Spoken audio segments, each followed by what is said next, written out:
가운데 은혜 더하시며 또 믿음으로 새 힘 얻고 하나님의 영광에 쓰임 받는 삶이 되게 없어서 예수님의 이름으로 기도했습니다. 아멘.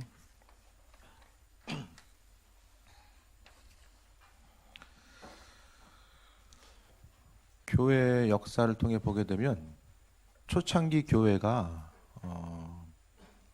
로마 시대 가운데서 주후 300년이 가까울수록 이제 폭발적으로 성장해 나아가는 과정들을 이야기하는데, 로마가 이제 313년에 기독교를 이제 인정하고 나아가는 과정 가운데서 이게 이제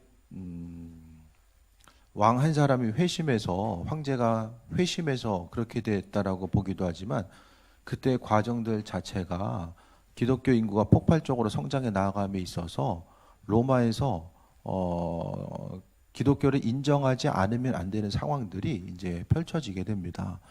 그 가운데서 교회가 어떻게 초창기 교회가 성장해 나아갈 수 있었는가?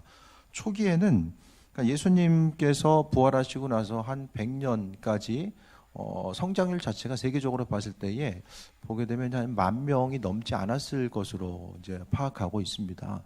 우리가 이제 사도행전의 역사를 보게 되면은 폭발적으로 성장해 나아갔을 것 같은데, 이제 그 사회학적으로 나타나는 것들, 그런 것들 내용들을 통해서 보게 되면은 어느 정도 이제 그 과정 가운데서 좀 초창기에 교회가 부흥해 나아가는 데 있어서 좀 여러 가지 어려움들도 있었다는 것으로 보여지게 됩니다. 그런데 갑자기 교회가 성장해서 그 당시에 대제국이었었던 로마 제국, 여러 가지 그 문명의 중심지들을 통합하고 또 중심적인 그 핵심적인 요소를 감당했었던 로마 제국이 늘어나는 기독교인들을 감당하지 않으면은 또 쉽게 이야기하면은 로마 제국 자체가 정상적으로 움직여지기 어려운 그런 상황까지 갔다라는 거예요. 그럼 무엇 때문에 그렇게 됐을까? 성경의 내용을 보게 되면 우리가 지금까지는 좀 다른 시각을 통해서 한번 보고자 하는 거예요. 지금까지는 우리가 사도행전의 역사를 통해 봤을 때 사람들이 전심을 다해 전도해가지고 그 전도한 결과 어떻게 된 거예요? 교회가 폭발적으로 성장했다라고 생각합니다. 이것이 물론 중심이죠. 복음 전파의 그런 사명을 가지고 전심을 다해서 하나님 말씀대로 순종해서 땅 끝까지 이르러 증인이 되라고 했었던 그 말씀에 순종해서 복음을 전했기 때문에 이제 지금까지 교회가 성장해 올 수 있었던 거죠. 그게 첫 번째 이유이고, 그 나머지 이제 어떻게 그 배경적인 것들을 좀 그 외 요소들에 대해서 지금 좀 살펴보고자 합니다. 좀 띄워주세요. 지난주 거 띄우면 돼요.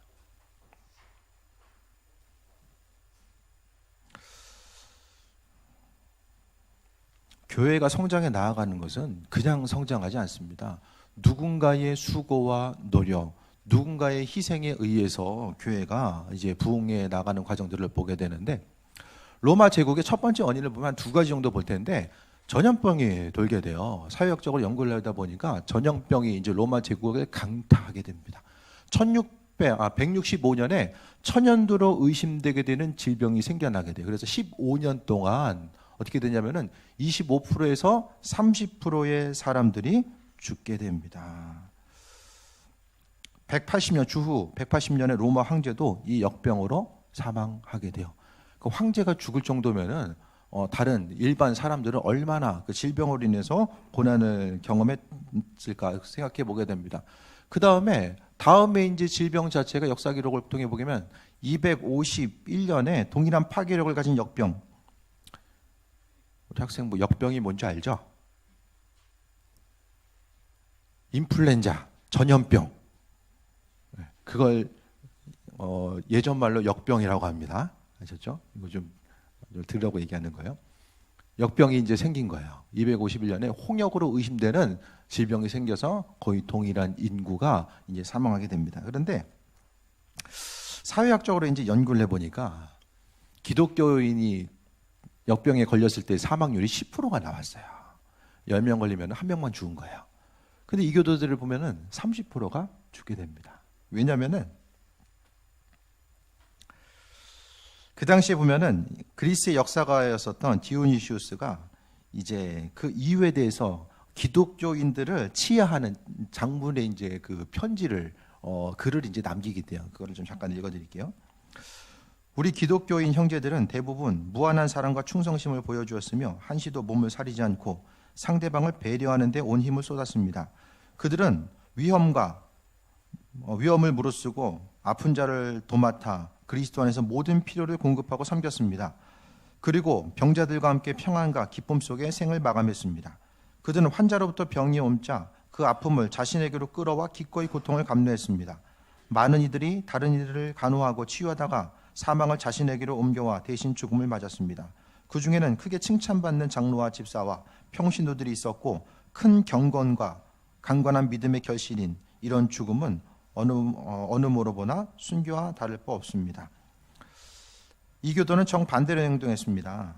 이교도들은 질병이 처음 발생하자, 이건 좀 다른 내용이고요, 아픈 자들을 내쫓았고 가장 가까운 자부터 도망쳤으며 병자가 죽기도 전에 거리에 내다버리고 매장하지 않고 시신을 흙처럼 취급했습니다. 그들은 이렇게 함으로써 치명적인 질병의 확산과 전염병을 피하고자 했으나 이내 아무리 몸부림쳐도 도망치기 어려움을 깨달았습니다. 이게 이제 원인이었어요.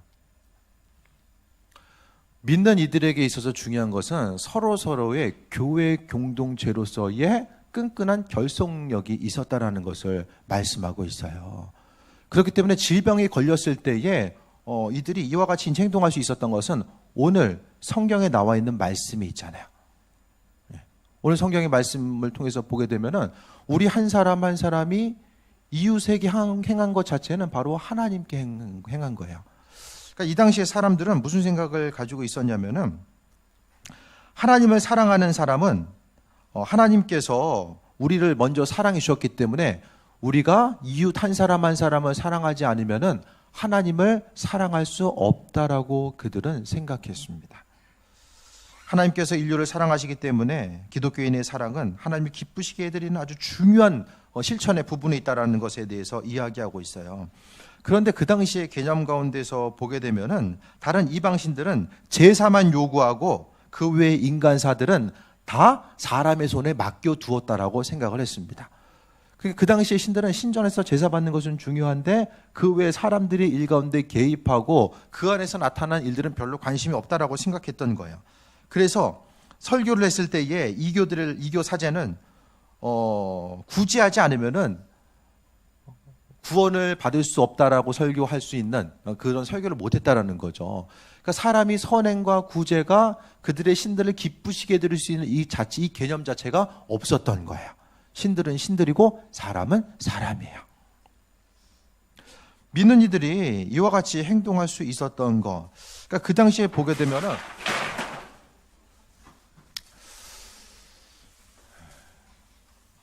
갑자기 왜 쓰러질까요?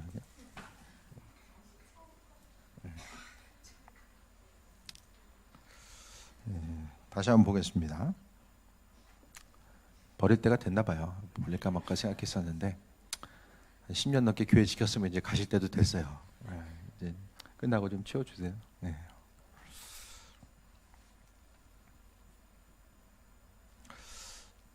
이 당시에 사람들이 질병이 나타나자 갑작스러운 죽음들이 있잖아요. 그러니까 생각을 한 거예요. 30%가 죽으니까 신전에서 열심히 제사했던 사람도 죽어요. 근처도 안 갔던 사람도 죽어요. 신전에 열심히 간 사람도 죽고 안 간 사람도 죽어요. 그러니까 생각을 한 거예요. 아, 신전에 갈 필요가 없겠구나. 갑작스러운 대량 그 죽음 자체가 그들의 심령 가운데 요동을 일으키게 됩니다. 가는 거나 안 가는 거나 상관없다. 하지만 신앙인에게는 달랐어요. 죽음 자체, 이교도들, 여기서 이교도들이라는 것이 이 당시에 대부분 종교를 가지고 있었는데 예수님을 믿지 않았던 기독교 외에 다른 이들을 지금 이교도로서 이야기하는 거야. 근데 기독교인들이 이제 이야기하는 거는 뭐냐면은 죽음 이후에 그들에게 있어서 예를 들어서 사랑하는 이웃과 가족들이 죽었어요. 죽었을 때 이교도들은 너무나도 한탄을 한 거예요. 아, 이렇게 신전 가가지고 열심히 예배했는데 이렇게 허망하게 가는구나. 거기까지밖에 아무것도 안 됐어요. 하지만은 믿는 사람들에게는 기쁨 자체, 그 안에서도 충분히 위로를 받을 수 있었던 것이 무엇이냐면은 하나님께서 하나님 나라라고 하는 것, 그들에게 있어서의 현실적인 갑작스러운 죽음이 다가왔지만은 그 죽음 앞에 날마다 눈물을 흘리고 거기서 절망하지 않을 수 있었던 것. 그러니까 슬픔은 있었지만은 거기서 헤어나올 수 있었던 것은 바로 그 순간 하나님께서 은혜 도하시고 천국에 대한 기대함과 소망함을 그들이 가질 수 있었다라는 거예요. 근데 그 외에 기독교인들 외에는 그 소망함에 대해서 가질 수 있는 사람들이 없었습니다. 오히려 믿는 사람들만 어려운 거 환경, 그러니까 죽음, 그러니까 믿지 않은 사람들, 그러니까 이 당시에 보게 되면은 기독교인들이 기독교인들 서로끼리만 한 것이 아니라 믿지 않는 사람들, 이교도들에게도 사랑과 선행을 베풀었음을 보게 됩니다. 왜? 그 사랑과 선행을 베푸는 것이 바로 하나님께 하는 것이고, 또 그들에게 있어서 죽음이라는 것은 하나님 나라를 바라보고 나아가게 하는 하나의 통로로서, 죽음은 인생에 있어서의 과정이고 통로로서 그들은 분명하게 인식했기 때문에 삶의 순간순간 과정마다 그것으로 인해서 절망하지 아니할 수 있었다라는 것에 대해서 보게 됩니다. 믿는 우리들에게 있어서 하나님을 사랑하는 사람을 하나님이 사랑하는 것, 그러니까 이 당시에 보면은 우리가 하나님을 사랑하잖아요. 그러면 하나님께서도 그 하나님을 사랑하는 그 한 사람을 사랑하신다. 우린 당연한 개념이잖아요. 그렇죠? 그런데 이 당시 이교도들에게는 그런 개념이 없었어요. 하나님을 사랑한다라는 거, 그 하나님이 사랑을 받는다라는 거, 그런 개념 자체들도 없었고, 그렇기 때문에 그분을 우리가 선행을 통해서 창조주를 기쁘시게 드린다는 것은 기독교인들 외에는 가지고 있던 것들이 없었다라는 것을 보게 됩니다. 기독교인들이 서로에게 있어서 이 평균적인 사망률이니까 더 죽을 수도 있고 아닐 수도 있어요. 사회학적으로 분석해 보면. 그런데 중요한 것은 초창기에 역병이 생겼을 때에 기독교인들은 공동체를 만들어서 서로 같이 움직이면서 그들을 세워준 거예요. 그러니까 기독교인들이 먼저 그 질병 가운데서 이 당시에는 면역이 생기잖아요. 한번 질병에 걸렸다 나게 되면 면역이 생기는데, 면역이 생겼던 사람들 또한 아니던 사람들이 함께 모여서 질병이 생겼을 때에 함께 이제 뭐 지진 나면 이렇게 구활동하는 것처럼 함께 나아가서 그들이 어떤 협력하는 그 네트워크를 형성해서 나아가서 그들을 돕고 섬기고 베푸는 역할들에 대해서 했다라는 것입니다. 그래서 아까 전에 그 내용 디오니시우스 역사가가 이야기했던 것처럼 죽음을, 다른 사람들의 죽음을 자신에게 끌어왔다고까지 표현하고 있는 내용들에 대해서 우리가 생각해 봤을 때에 믿는 자로서 오늘 본문에 나와 있는 하나님의 인도하심, 내가 줄일 때 너희가 먹을 것을 35절에 주었고 목마를 때 마시게 하였고 나그네 되었을 때 영접하였고, 주변 누군가를 행한 것 자체가 그들의 창조주 대신 하나님께 행한 것이다라고 하는 이 개념 자체를 다른 이들은 전혀 낯설고 새로운 것, 오히려 충격으로까지 받아들였다는 거예요. 하나님은 하나님, 신은 신이고 사람은 사람인데 이렇게 연결돼 있어? 심지어 내가 옆 사람 사랑한 것을 그분을 기쁘시게 해드리는 것으로 그분이 받으신다? 이런 개념들 자체가 전혀 없었던 거예요. 그 개념이 있었기 때문에 힘들고 어렵고 그 전염병의 위기 가운데서 어려움을 이겨나갈 수 있었던 것. 이 전염병이 주는 충격 자체가 얼마나 컸냐면은 1707년에 아이슬란드에서도 천연두로 인구 30%가 사망하게 됩니다. 이토록 우리나라도 마찬가지잖아요. 저희 할아버지의 가족들은 다 전염병으로 동네에서 다 돌아가셨어요. 그러니까 남 얘기가 아니라는 거야. 우리에게 있어서 그러면 믿는 자로서 교회가, 초기 교회가 성장해 나아가는 것 가운데서 죽음의 위기 가운데서 그들은 예수님 믿다가 순교한, 그것만 순교가 아니라 주님의 사랑의 근거에서 믿는 사람들. 그러니까 여기서 뭘 얘기하냐면은 전염병에 걸렸을 때에 옆에서 누군가가 음식을 제공해 주고 열이 내릴 수 있도록 누가 땀이라도 닦아준 사람이 있었으면은 그들은 살아날 수 있었다라는 거예요. 누군가의 섬김과 배려를 통해서 세워질 수 있는 이들이 있었는데, 그렇지 못한 사람은 병이 옮을까봐 옆에 있는 사람을 다 내다버리기 바빴고, 그로 인해서 전염병으로 인해서 죽음의 치사율이 30%까지 나올 수밖에 없는 이런 안타까운, 시대적인 안타까운 상황 가운데서 기독교인들은 그 가운데서 한 줄기 빗줄기의 역할을 감당하게 된 거예요. 그러니까 사람들이 어떻게 생각했을까요? 한번 전염병에 강타하고 나니까 이것은 큰 것만 얘기한 거예요. 인구의 3분의 1, 4분의 1이 죽었었던 아주 큰 질병의 순간만 이야기한 거예요. 그 다음에 그 크고 작은 내용들이 또 있었겠죠. 질병의 내용들이. 그 순간에 이들은 생각했을 거예요. 아, 살려면은 교회 가야 되겠구나. 이거 생각한 거예요. 그러니까 교회 와서 옆 사람 기침하고 있다고 해서 째려볼 게 아니라 저 사람을 내가 어떻게 섬겨주고 배려될 것인가. 예? 질병에 있는 사람들 배려하고 이 당시의 사람들 초기 기독교인들은 자신의 생명을 내려놓고 나가서 헌신했잖아요. 오늘 말씀을 통해서 36절에 보면 헐벗었을 때 옷을 입혔고 병들었을 때 돌봤고 옥에 갇혔을 때 와서 보았느니라. 아주 구체적인 삶의 순간순간을 이야기해요. 우리의 삶의 여정 가운데 만나게 되는 그 순간순간을 이야기하고 있습니다. 또 한 가지의 원인은 로마인지 기록을 통해 보게 되면 한 사람이 이제 아내에게 편지를 써요. 멀리 있는 남자가 아내에게 편지를 씁니다. 아내가 이제 임신을 했어요. 아들이면 잘 키우고 여자면 갖다 버려라. 편지를 써요. 로마 시대에는 여자들을 갖다 버려도 아무 죄가 안 됐어요. 그래서 이제 아이들, 여자아이들, 그러니까 아이들 시체가 많이 이제 발굴되는 걸 보게 되면 거의 대부분 여자아이들이에요. 계속 갖다 버리는 거예요. 네. 그럼 어떻게 되죠? 여자애들 계속 갖다 버리면은 성비가 안 맞아요. 심각하게 안 맞아요.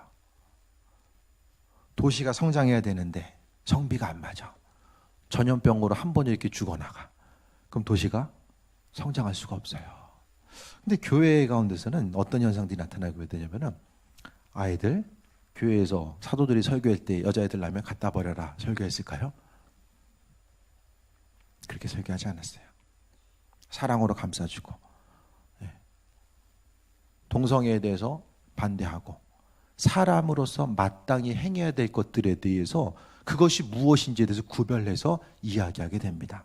성경에 나와 있는 기록들을 보게 되면은 바울의 서신 가운데 문안하라 또 그들에게 이제 소식을 전해라고 했을 때에 한 60% 정도가 이제 여자들의 이름이 나와요. 그만큼 교회 안에서는 어떻게 되냐면 여자들의 인구가 이제 조금씩 더 퍼센테이지가 늘어나요. 그 당시 보면은 근데 지금도 교회 안에서 이제 자매들이 많으니까 결혼하기가 힘들죠. 이 당시에도 동일한 현상들이 나타난 거예요. 그래서 성경에서 보게 되면은 적극적으로 이제 믿지 않는 사람들과 멍에를 매지 말라는 얘기가 있긴 하지만은 공동체의 그 역사적인 기록들을 보게 되면은 기독교인들 자매들이 믿지 않는 이들과 결혼하는 것을 반대하지 않았어요. 오히려 이 당시에 보면은 교회에 있는 사람들이 조금 더 어떤 문화적으로 또 삶에 있어서의 좀 우월한 위치를 가지고 있었던 것으로 보여지게 돼요. 그래서 나가서 이제 믿지 않은 사람들과 결혼을 하잖아요. 결혼을 통해서 또 자녀들을 낳고 하면서 그 가운데서 교회가 성장해 나가는 이런 과정들이 생겨나게 됩니다. 그러니까 이제 아내가 교회를 가면은 남편도 따라가고 자녀들까지 같이 이제 움직이는 이런 모습들. 남편이 그냥 이교도 믿지 않은 사람이나 이제 대부분 이제 이교도거든요. 그러면은 우리랑 이제 아내한테 그냥 교회 가지 말고 나 따라와라 할 수 있잖아요. 근데 질병에서 역병에서 살아남으려면 어디로 가야 돼요?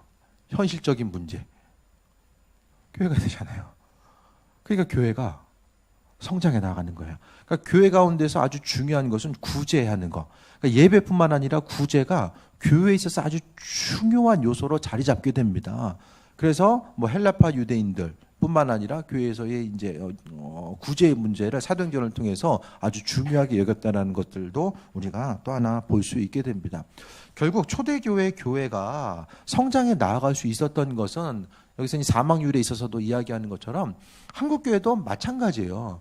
한국 교회 가운데서 교회가 성장해 나아갈 수 있는 이런 과정들 자체도 지금 전염병이 창궐했었던 이때에 이 땅에 해외에서 선교사님들이 오게 되잖아요. 1900년도 초반에 영국과 미국에서의 그 대부흥 운동이 일어나게 됩니다. 그때 회심했던 사람들, 그 당시 우리나라에 왔던 이들은 전에 얘기했던 것처럼 다 엘리트들만 오게 돼요. 배운 사람들이 이 땅에 오게 된다라는 거예요. 그들이 이 땅에 와서 움직이는 거. 이화여대도 이제 어떤 한 그 여자 성도가 한국에 대한 소망과 기대함을 가지고 의료 선교에 대한 기대함을 가지고 아들 며느리가 다 의사였는데 다 데리고 한국에 와서 지은 게 이화여대예요. 그러니까 이 시대를 살아가면서 선교사님들이 와서 행했던 수많은 일들은 그 양화진 묘역에 가면 이 땅에서 전염병으로 인해서 사망한 선교사님들도 많이 있거든요.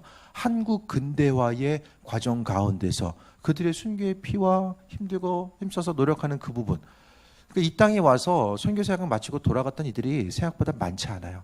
여기서 죽음을 맞이했던 이들, 여생을 여기서 보내면서 그들의 사명을 감당했던 이들이 많게 됩니다. 교회의 부흥이 어렵다라고 이야기하는 것이 왜죠? 사람들은 교회는 교회만이 해야 될 일들이 있다고 생각을 합니다.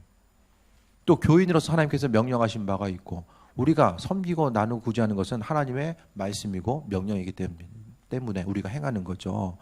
교회에 사람이 많아져야 되는 거 단순히 그 목적이 아니에요. 하나님께서 그와 같은 일들을 말씀하시고 명령하셨기 때문에 그와 같이 우리가 행하는 것을 이야기합니다. 오늘 본문의 내용을 통해서 38절 봅니다. 어느 때에 나그네 되신 것을 보고 영접하였으며 헐벗으신 것을 보고 입혔나이까? 어느 때에 병드신 것이나 옥에 갇힌 것을 보고 가서 배웠나이까 하리니. 주변 이웃 한 사람 한 사람에게 했는데 왕이 너희는 나한테 했다, 임금이 나한테 했다라고 이야기하잖아요. 그러면서 40절에 내가 진실로 너희에게 이르노니 너희가 내 형제 중에 지극히 작은 자 하나에게 한 것이 있고 내게 한 것이라 하시고라고 말씀합니다. 이게 하나님의 사랑이죠. 이 말씀을 통해 혜택은 누가 봐요? 우리가 보잖아요. 서로를 섬겨주는 것이, 이 한마디 말씀이 교회 공동체 가운데 아주 축입니다. 서로의 공동체 의식을 갖고 하나님 말씀을 순종하고 나아가는 데 있어서 이 핵심적인 구절이 바로 본문 구절이에요. 이 구절 때문에 내 것에 대해서 내려놓고 주를 위해 헌신하고 수고하고 그것에 대해서 아까우지 아니하고 힘쓰고 노력했던 그 모습, 교회 공동체는 그냥 성장한 게 아닙니다. 그 당시에 수많은 종교라고 이름하는 수많은 것들이 있었는데 남은 거 하나는 기독교밖에 없어요. 교회 공동체밖에. 명절이 되고 또 수많은 사람들도 만나게 될 텐데 그 안에서 우리가 가져야 될 섬김과 또 나눔의 모습이 무엇인지도 생각하고 주변 한 사람 한 사람에게 행한 것이 바로 주님께 행한 것이 오늘 본문을 통해서 말씀해 주셨습니다. 우리가 행하고자 했을 때에 목숨 걸고 섬기는 일이 많지 않잖아요. 삶에 있어서의 작은 불편함, 내가 감당해야 될 것들에 대해서 불편하기 때문에 하지 못하는 그 일들에 대해서 다시 한번 돌아보고 우리가 하나님 나라의 확장뿐만 아니라 우리가 그리스도인으로서 맡은 바 사명을 감당하기 위해서 행해야 될 바가 무엇인지에 대해서 다시 한번 돌아보고 이 섬김 가운데 주의 은혜 가운데 또 풍성함을 누리는 또 한 주간 되시길 축원드립니다. 기도하겠습니다. 아버지 사랑과 은혜 감사드립니다. 봄된 재단에 또 불러주셨사오니 은혜 더하여 주시고 하나님 말씀대로 순종하고 쓰임받는 삶이 될 수 있도록 주관하시고 또 고향에 오고 가는 발걸음 하나님 지켜주시고 아버지 사랑 가운데 새 힘을 허락하여 주옵소서. 감사드리며 예수님의 이름으로 기도했습니다. 아멘. 성만찬 할 텐데요. 이번 주 수요일이 사순절의 시작입니다. 주님의 부활하심과 인도하심, 그 풍성함에 대해 다시 한번 생각하고 주님과 나와의 하나됨과 연합됨, 그것을 또 이 상징적인 의미성이 성찬입니다. 이 성찬을 통해서 주님께 더욱더 나아가는 귀한 시간 되시길 바랍니다.